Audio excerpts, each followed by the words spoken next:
Guys, my name is Peace. Welcome to my YouTube channel. In today's video, I'm going to be talking about the latest changes to COS. Yes, listen. The new Prime Minister is not having it with the employers this 2025. I mean, it's really coming hard on employers. So as an employee who is looking for COS, so you need to know all of these things. So the Prime Minister has changed a lot of things when it comes to COS and sponsorship license. So sit well and listen to what I'm about to tell you. So on this YouTube channel, I will be talking more on UK sponsorship visa, traveling, and everything about UK. If these are the things that interest you, please subscribe to my YouTube channel.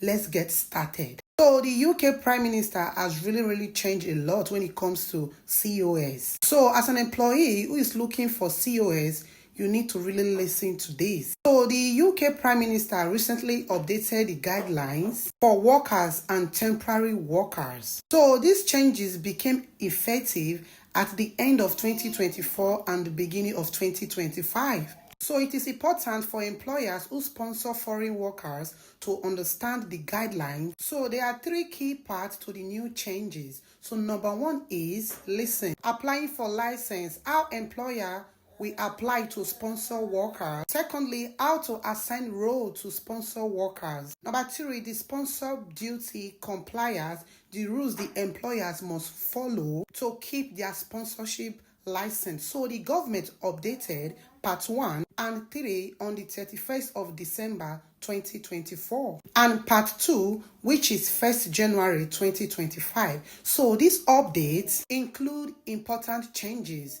especially around costs and responsibilities for employers. So the key changes for this update: employers can't pass license and COS fee to workers. So employers are no longer allowed to make workers pay for the sponsorship license or certificate of COS. So usually smaller companies do offer COS sponsorship. Previously, some company will ask some of these workers to pay fee, especially if the company is small or strongly financially. Now, the law make it clear that those costs are the employer's responsibilities. So, employers cannot ask you to pay for COS in the UK anymore. Yes, you heard me right. It is against the law. So if a company tries to make workers pay this fee, they will get fined for it and they will lose their sponsorship license. So these new rules protect the workers to be financially burdened, so they do not bother them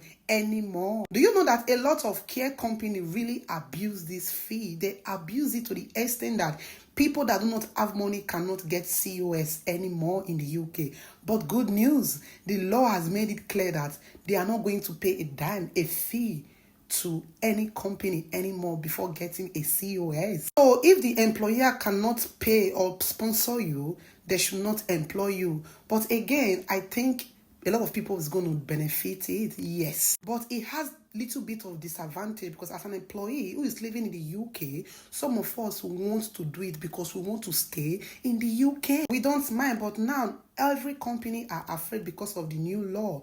So that will be a big problem for we that really want to stay and live in the UK, because a lot of companies don't want to lose their license. Yes. So that's what the Prime Minister is saying. So the second rule is the new license revocation. So if a company break the new rules that the Home Office are putting out there by not making their employee pay for sponsorship, they may revoke their sponsorship license. Asking an employer to pay any half of this fee, it will make them lose their sponsorship license. It will make Home Office revoke their license. And even if a company make an agreement with a worker before these new rules, the company could still lose their license. Yes, you heard me right. If any fee is taken after 31st of December 2024. So it is official, yes. So if they find out that an employer is making an employee to pay any fee, they will revoke their license. So after December 31st, 2024,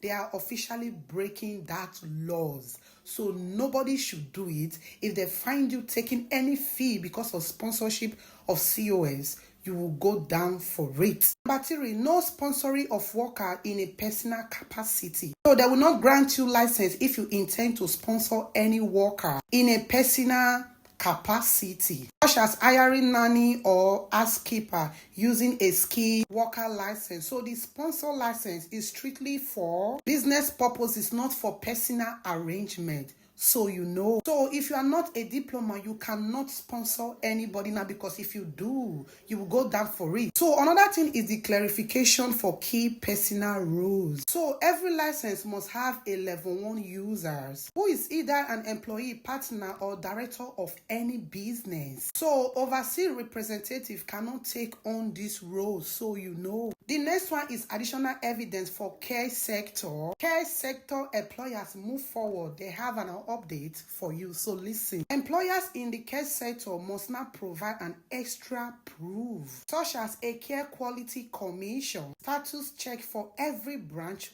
when applying for license. So if a care company is opening a different branch, a different location in the UK, so they have to meet the C status before they can apply for any job and make sponsorship license. So these rules are done because they don't want them to misuse the system. Yes. So the UK government is putting roadblock, blocking everywhere. So now they are taking everything serious because they know that the skilled worker sponsorship license, they are misusing it and taking advantage of it a lot. So now they are very, very strict and try to explain what the COS and sponsorship license is all about. Not that they want them to misuse it in any way. So if you know all of this and you still went ahead to do what you want, now you are breaching the law, and it's not funny. So businesses in this industry must be extra careful before following all the rules. So you have to listen and do what they want, otherwise they will revoke your license and it will not be funny. So the only thing that has not been changed regarding the sponsorship license is only self-sponsorship, so you know. Yes, guys, so please listen to this for your own good and subscribe to my YouTube channel if you want to know a lot about UK. Bye for now.